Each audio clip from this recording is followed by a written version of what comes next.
Bismillahirrahmanirrahim. Monggo kita mulai. Assalamualaikum warahmatullahi wabarakatuh.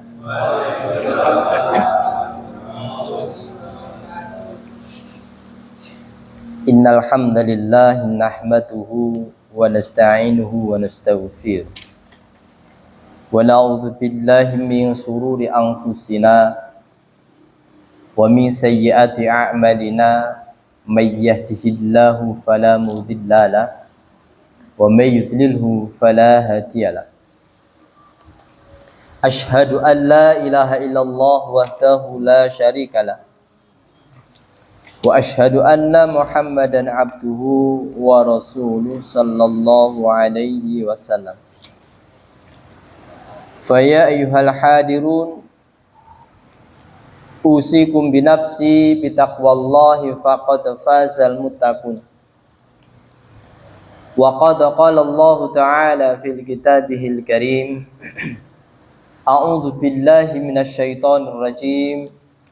Ya ayyuhalladzina amanu taqullaha haqqa tuqatih wa la tamutunna illa wa antum muslimun.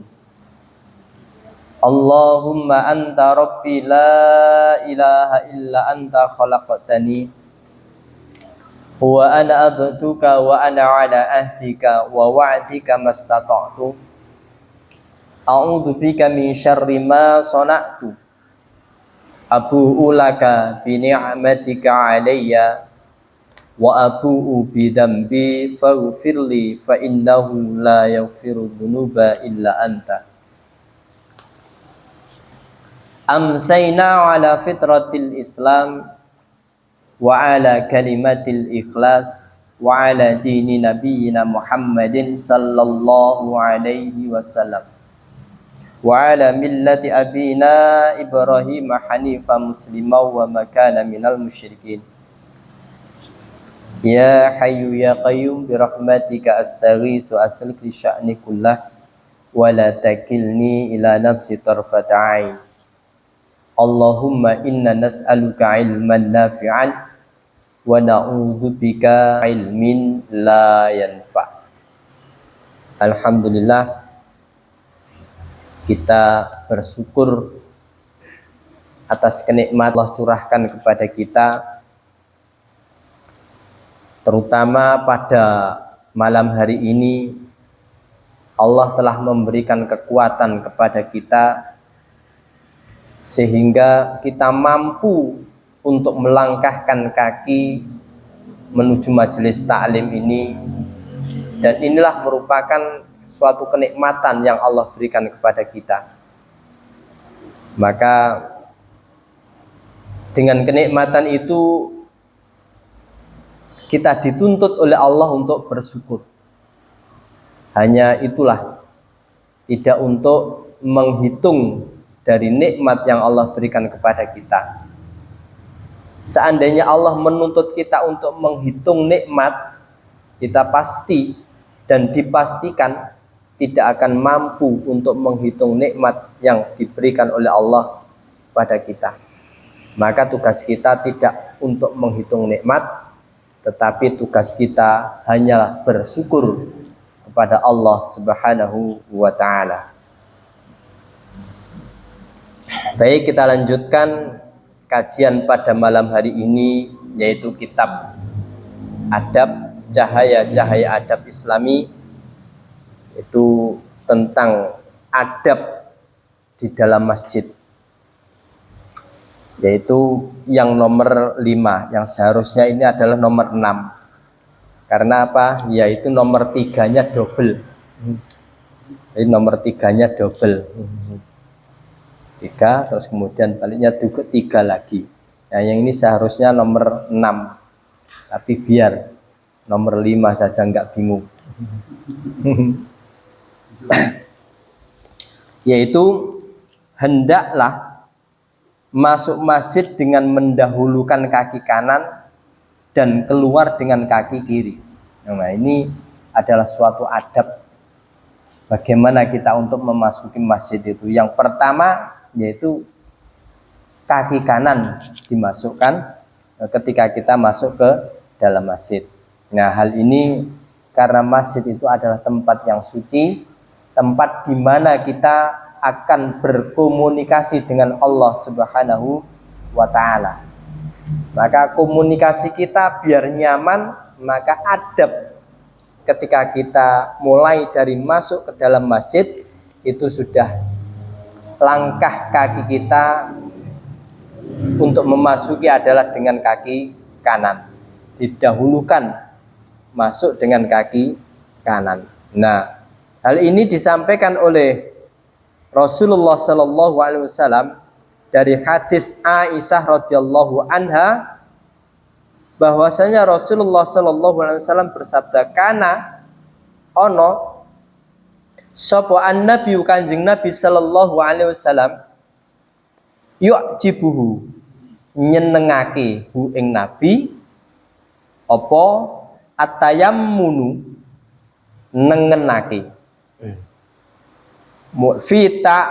fitana ulihi ing dalem sandalane nabi, wa tarajjulihi lan ing dalem suryane nabi, wa tuhurihi lan ing dalem sesucine nabi, wa fi sya'nihi lan ing dalem sekabehaning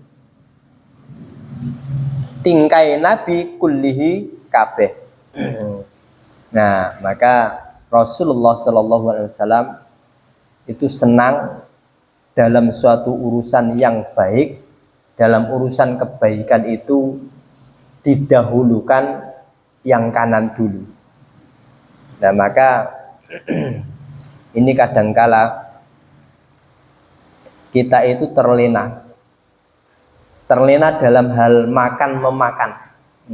Kadang dengan nikmatnya tidak terasa tangan kiri itu ikut andil untuk memasukkan makanan ke dalam mulut. Nah, ini biasa, kadang makan minum ini sudah banyak sekali ketika kita campur kepada masyarakat umum. Itu biasa makan, jini kita. Sebenarnya yang kanan ini tidak sibuk, tapi entah dia itu lupa atau memang tidak paham. Nikmat sekali dengan menggunakan tangan kiri untuk makan, kadang minum, kadang nyekel, minum, nah ini kadang suatu kenikmatan. Padahal tahu makan dan minum dengan tangan kiri itu adalah sifatnya makannya setan. Maka setan itu kita anggap sebagai musuh, jangan kita ikuti, jangan menjadikan setan itu tertawa. Menjadikan setan tertawa itu apa? Apa yang dilakukan setan kemudian kita tiru. Nah, itulah yang menjadikan setan itu tertawa. Maka Rasulullah SAW menyampaikan setiap apapun perbuatan yang namanya perbuatan baik untuk menuju suatu kebaikan, maka selalu mendahulukan yang kanan, kecuali ketika masuk ke toilet, ke kamar mandi, baru disuruh terbalik, masuk pakai kaki kiri, keluar pakai kaki kanan. Nah, itu kalau untuk hanya toilet. Lainnya semua didahulukan yang kanan, mulai dari sandalane Nabi, memakai sepatu, kemudian surian. Nah, sampai sedetil itu, sampai surian itu loh. Nah, itu diawali dari kanan, kiri, kemudian tengah. Nah, itu biasanya seperti itu. Diawali dari kanan dulu. Surian, sandalan, sampai watuhuri hilan sesucine Nabi.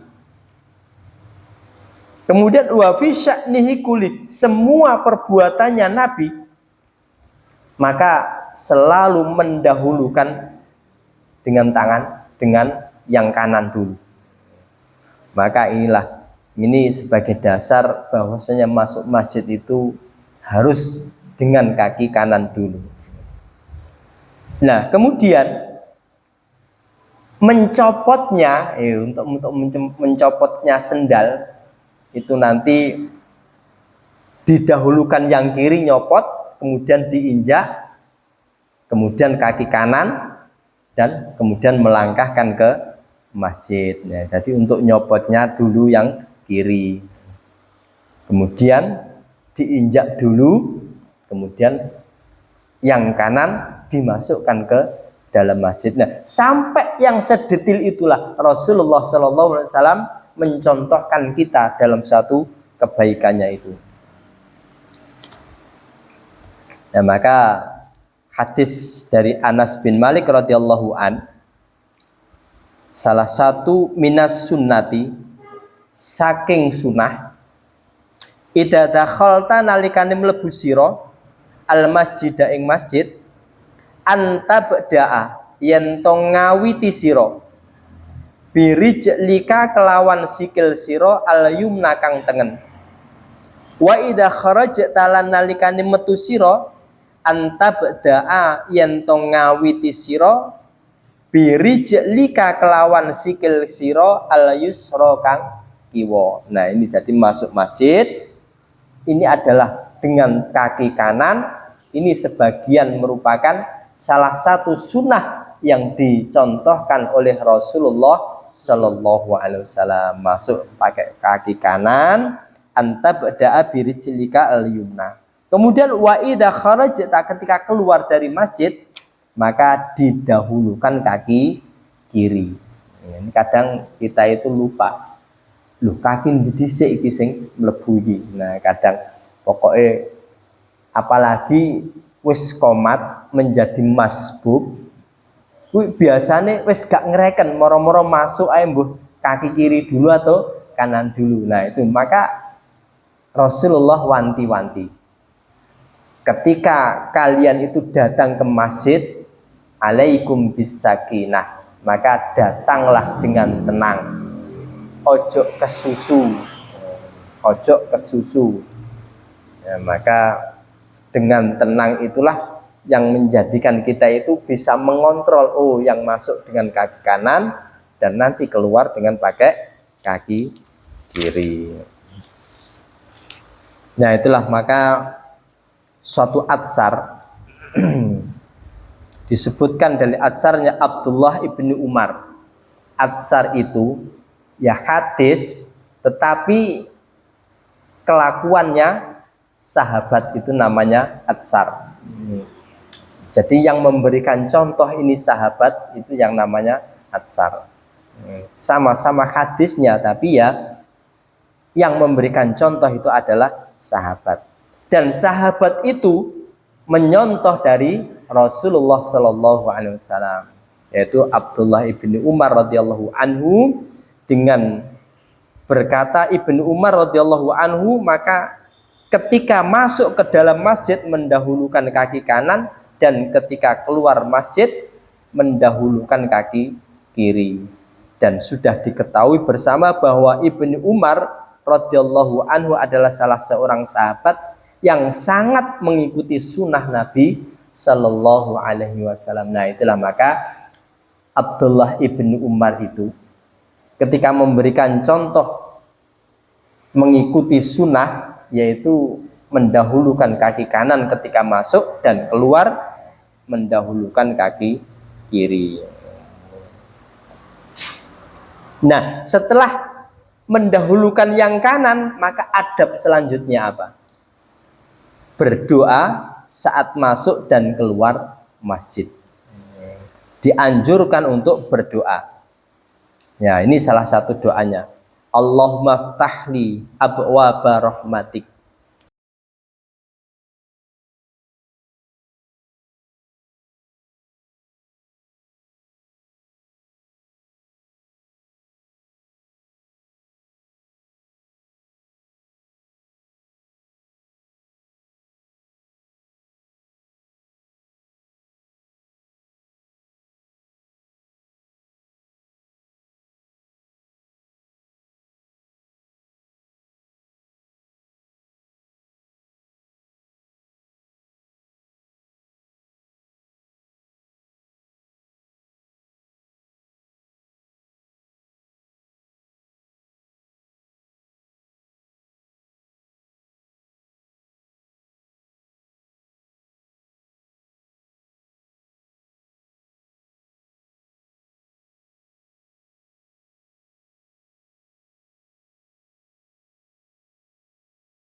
min fadlik saking kefadholan panjenengan. Nah, maka hadis selengkapnya dari Abu Usaid radhiyallahu anhu, Rasulullah sallallahu alaihi wasallam bersabda, "Idza dakhala nalikane mlebu sapa ahadukum salah siji sira kabeh al masjida ing masjid, falyakul mongko supaya ngucap sapa wong, Allahumma ya Allah iftahli mugi buka panjenengan ing kula abwaaba rahmatika ing lawange rahmat panjenengan. Wa idza kharaja lan nalikane metu sapa nabi fal nalikane metu sapa wong falyakul mongko supaya ngucap sapa wong, Allahumma ya Allah ini sak temene ingsun iku as'aluka njaluk ingsun ing panjenengan min fadlik saking kefadholan panjenengan. Nah, itulah ini selengkapnya doa, selengkapnya hadis yang ketika kita masuk maupun keluar sudah terangkum dalam satu hadis itu. Nah, untuk lebih mudahnya dipotong-potong. Untuk masuk Allahumma ftahli abwaaba rahmatik, untuk keluar Allahumma inni as'aluka min fadlik. Nah, itulah ketika bisa dipisah-pisah. Kemudian bab selanjutnya, disunahkan ketika kita masuk ke dalam masjid sebelum duduk, nah kita sholat dulu tahiyatul masjid. Ini sebab-sebab salah satu tahiyatul masjid itu adalah suatu penghormatan terhadap masjid, karena kita mau berkomunikasi dengan Allah dan komunikasi kita itu berada di rumah Allah yang suci.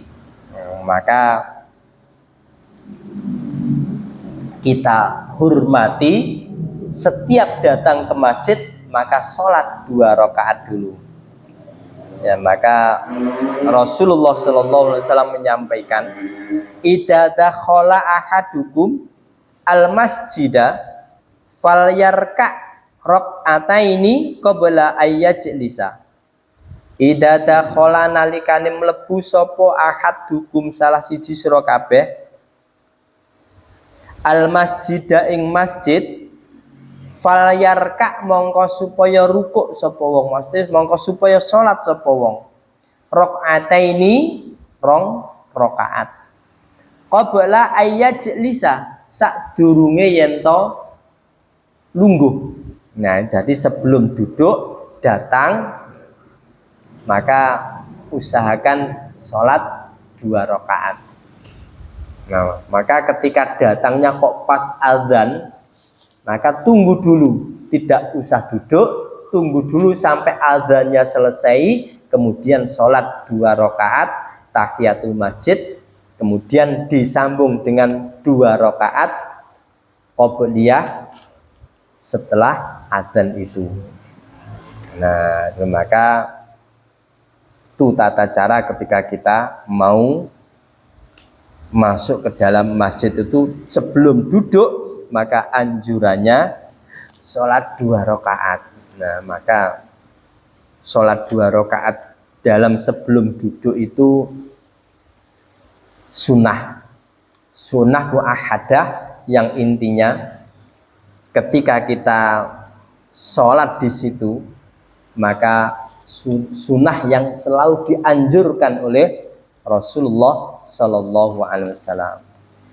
Maka ada suatu kisah, seorang laki-laki datang ke masjid ketika Nabi sedang ngobrol dengan para sahabat, maka laki-laki ini langsung ikut duduk bersama Rasulullah Sallallahu Alaihi Wasallam. Kemudian oleh Rasul diingatkan, mana aka antar ka utawi opo kang nyegah ing sira antar ka yen to rukuk sira rakaataini 2 rakaat qabla ayat antajlisa sadurunge yen to lungguh sira. Maka Rasul nyapo, apa yang menghalang-halangi kamu sehingga kamu kok langsung duduk gak sholat dhisik 2 rakaat. Apalagi ini ketika kita itu mau sholat Jumat, wis keri, sedang khotib sudah mulai nasihat, maka ini juga pernah seorang laki-laki datang langsung duduk. Maka Rasulullah pada waktu sedang di tengah-tengah khutbah mengingatkan, kum fasolli, ayo ngadeg dhisik sholat 2 rakaat. Nah itulah, maka itu yang disampaikan oleh Nabi sampai ketika sedang khotib itu sudah dimulai, maka disunahkan tetap untuk sholat 2 rakaat. Diingatkan oleh Nabi, ayo berdiri dulu sholat 2 rakaat, padahal Rasulullah sedang khutbah. Nah maka ketika kita sedang khutbah pun ini sebagai contoh, maka ketika ada sesuatu yang harus kita ingatkan, maka boleh kita untuk mengingatkan meskipun di dalam tengah-tengah kita berkhutbah. Nah itulah, maka termasuk ini ketika dalam suatu majelis Rasulullah SAW mengingatkan. Maka sahabat itu ketika diingatkan oleh Rasul, kenapa kamu kok tidak sholat dulu? Apa yang mencegah kamu? Apa yang memberatkan kamu sehingga kamu tidak mau sholat dulu? Maka sahabat itu, yaitu sahabat Abu Qatadah, kemudian dia berkata, fakultu mongko ngucap ingsun Abu Qatadah, ya Rasulullah, wahai Rasulullah, ra'aituka, weruh kula ing panjenengan iku jalisan lungguh, wan nasulan menungso iku julusun ya padha lungguh. Kanjeng Nabi, kula menghormati jenengan yang sedang nasihat kepada para sahabat, sing jenengan iku sampun lenggah, tur para sahabat yo nggih pun lenggah sedanten, maka mboten pantes kula salat. Maka apa jawaban Nabi? Qala, ngendika sapa Nabi, fa idza dakhala ahadukum, mongko nalikane mlebu salah siji sira kabeh al masjida ing masjid, fala yajlis, mongko ojo lungguh dhisik, hatta yarka'a, sehingga salat sapa wong rakaataini, 2 rakaat. Nah itulah, maka alasan Abu Qatadah langsung duduk itu karena beliaunya menghormati Rasul yang sedang duduk dan nasihat kepada para sahabatnya. Maka Nabi mengingatkan, wes sholat dhisik, fa idza dakhala ahadukum al masjidah. Nah itulah salah satunya, ketika seseorang itu baru masuk ke masjid, maka jangan duduk dulu sehingga dia melakukan sholat 2 rakaat. Nah ini ini ada yang terlewat, yaitu masalah setelah sampai di dalam masjid, ketika kita memposisikan kita sholat, maka sholat kita itu mencari tempat yang di mana? Apakah di pojok sana, pojok paling belakang, atau paling depan? Nah ini yang terlewatkan dalam bab ini. Padahal ini adalah salah satu ketika kita sholat, maka mengambil tempat yang paling depan, dekat dengan sutroh, dengan ini tembok ini. Kalau tidak, maka kita mengambil batas untuk batas kita dalam melakukan sholat. Maka salah satu sabda Rasulullah SAW dari riwayat Abdullah ibni Umar, Rasul bersabda, la tusalli illa ila sutrotin, ora diarani salat kejaba salate iki mang ila sutrotin, maring sutro. Wala tad'u lan ojo ngajak sapa akadan ing wong suwiji tamuru kang lewat baina yadaika ing antarane ngarep sira. Fa in aba mongko lamun emoh fal yuqatilhu mongko merang ngono sira ing wong. Fa inna ma'ahu mongko sak temene ma'ahu sertane wong apa al-qarina konco. Nah, ini maka sampai disampaikan seperti itu. Ketika kita sholat mengambil sutroh sebagai pembatas kita dalam sholat itu. Supaya apa? Tidak sampai orang itu lewat di depan kita. Maka ketika seseorang itu lewat di depan kita ya daika fa'in ab harus kita dicegah, jangan sampai lewat. Entah tangan kita itu menghalang-halangi, jangan sampai lewat. Fa'in aba lek ngengkel dia tetap lewat, fal yuqatilhu perangi, jotos. Nah, itu. Lek sek ngengkel jotos des. Kita sedang sholat.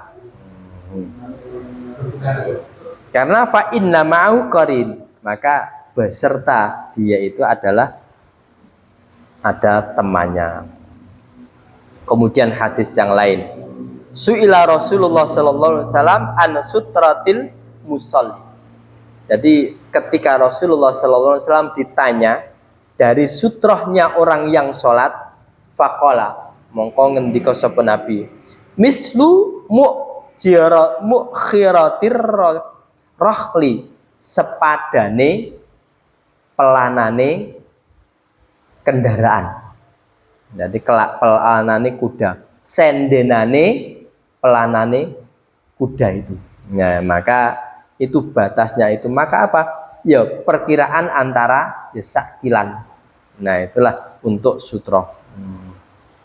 Kemudian dikuatkan oleh Ibni Hajar al-Asqalani, iktabarul al-fuqaha muakhiratar rajuli fi miqdari aqalli sutratin. Jadi dari pakar-pakar fuqaha, jadi fuqaha itu orang-orang yang paham terhadap fikih, maka dia itu muakhiratun rahli, maka dia itu menjadikan perkiraan sakilan itulah sebagai kita untuk sutroh dalam sholat itu. Entah apa itu jiting di tekne di depan kita sholat, atau tas, ya itu tas di tekne, tidak dikelumbrune di tekne. Maka ya pernah Rasulullah SAW itu ditanya, ya Rasul, saya telah menggunakan sutroh itu dengan menggaris seret. Maka kata Nabi, itu bukan sutroh. Yang namanya sutroh itu harus ada munculnya perkiraan 1 kilan. Nah itu, jadi sakilan itu perkiraan sutroh itu, atau setidak-tidaknya 1/2 meter. Kalau tidak-tidaknya yaitu tadi sakilan, biar ketok ketika kita itu sholat ini ada sutroh. Sehingga apa? Orang yang wirawiri di belakangnya sutroh itu bebas. Karena apa? Takutnya ketika kita itu sholat kemudian tidak ada sutroh, maka salah satunya yang dosa siapa? Yo, semuanya ikut dosa. Yang sholat juga dosa, karena apa? Dia tidak memakai sutroh, yang lewat juga dosa. Nah, itulah maka berhati-hati ketika kita itu sholat itu seperti itunya. Kadang kita itu tidak paham.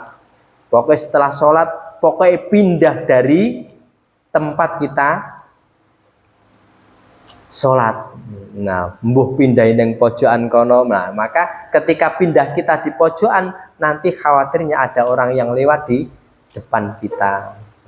Padahal kita tidak memakai sutroh.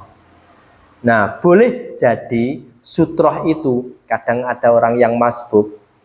Maka yang masbuk itu berarti di belakangnya orang yang duduk yang sudah menyelesaikan sholatnya. Maka orang yang duduk di depannya orang yang masbuk itu ya harus paham, oh saya digunakan sutroh, jangan pergi dulu.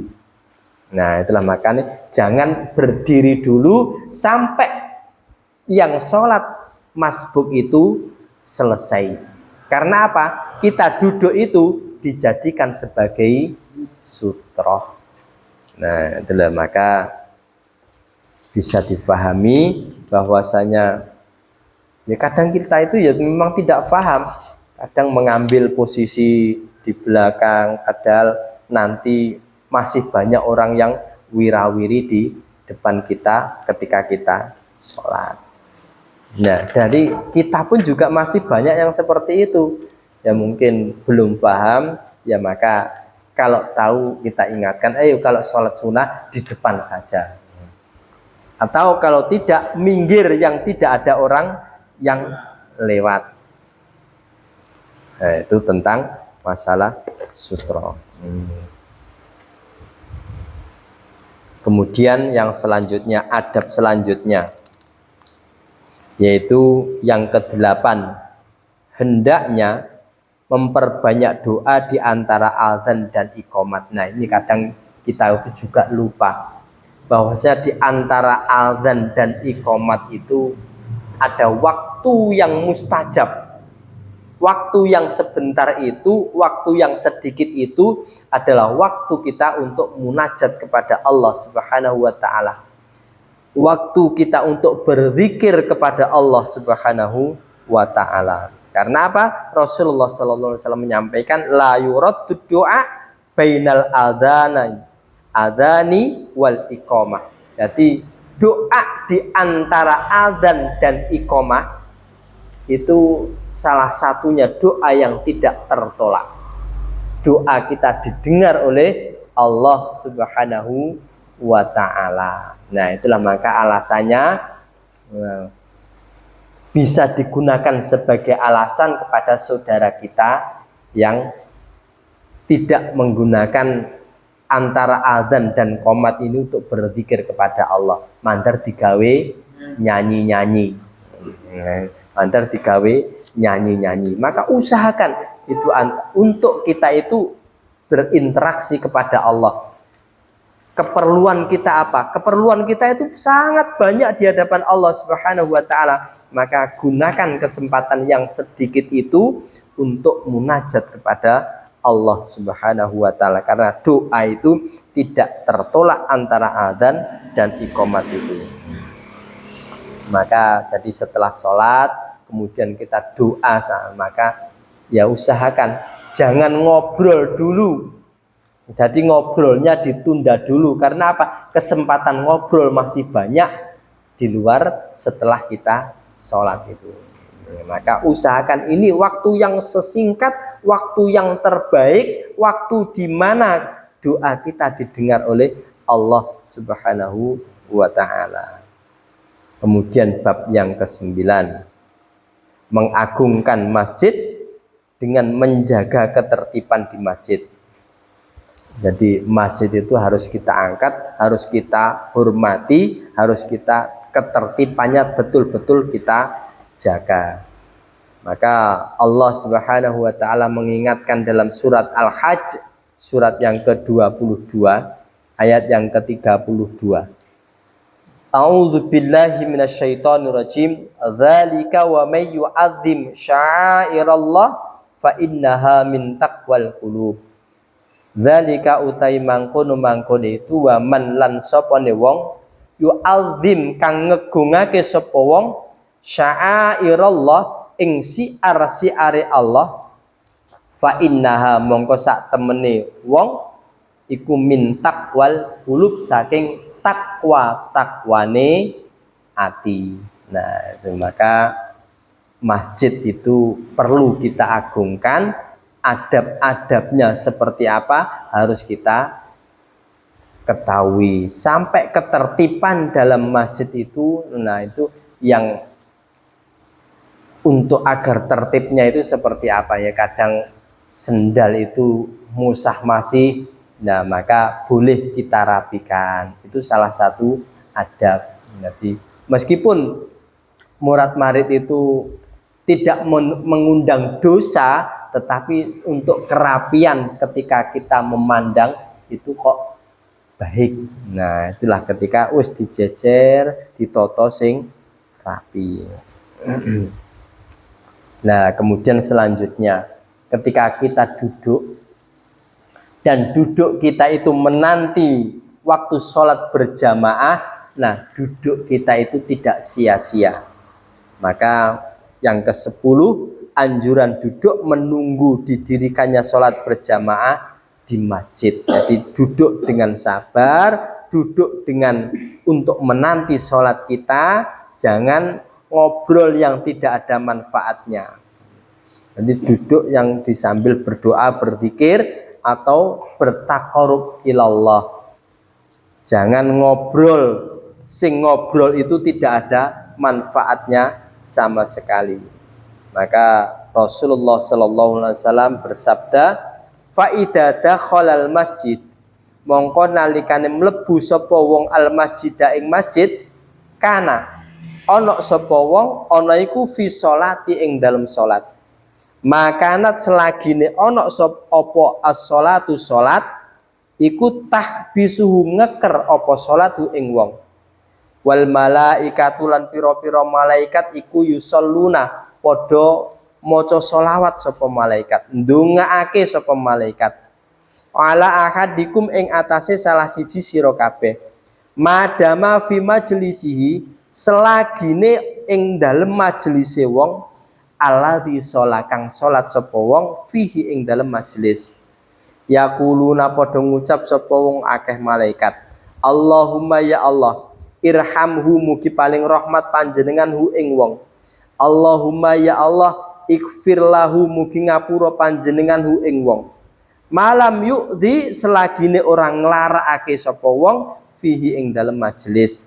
Malam yukdis lan selagine ora batal sapa wong. Nah itu jadi usahakan ketika kita itu tidak ada udzur, yang udzur itu bisa kita tinggalkan, maka usahakan kita bersabar ketika mulai dari maghrib, kita bersabar di masjid sampai menunggu isya. Nah jadi usahakan entah apa usaha kita itu, entah membaca Al-Quran, entah zikir, entah bertakarub ilallah, maka usahakan kalau tidak ada uzur, maka itu kita duduk-duduk di masjid. Karena duduk kita di masjid itu dibuku oleh Allah kana fi sholatin, dibuku dengan catatan sholat. Syaratnya apa? Makanat as-sholatu tahbisu, ketika sholatnya yang dinanti-nanti, inilah yang menjadikan dia itu dibuku oleh Allah sebagai bukuan sholat. Tidak hanya itu, wal malaikatu yusalluna ala ahadikum, malaikat pun ikut mendoakan kepada salah satu di antara orang yang menanti di masjid itu. Madama fi majlisi alladzi shallafi, di mana dia itu menunggu-nunggu sholat ketika berada di masjid itu. Maka malaikat itu berdoa, yaquluna Allahumma arhamhu, Allahumma ighfir lahu, memintakan kepada Allah agar rahmat selalu diberikan kepada seseorang itu. Memintakan kepada Allah, memintakan ampunan agar Allah mengampuni semua dosa-dosanya. Syaratnya malam yukdihi, selagine tidak ngobrol, sing ngobrolan itu wis tidak ada jeluntrunge. Nah itulah sing ngobrolnya itu, apalagi ngobrolnya itu ngerasan-rasan. Nah selagi dia itu tidak ngobrol seperti itu. Yang kedua, malam yukdis, selagi dia itu tidak batal. Maka syaratnya itu agar kita tetap istiqomah dalam menjalankan itu semua. Nah,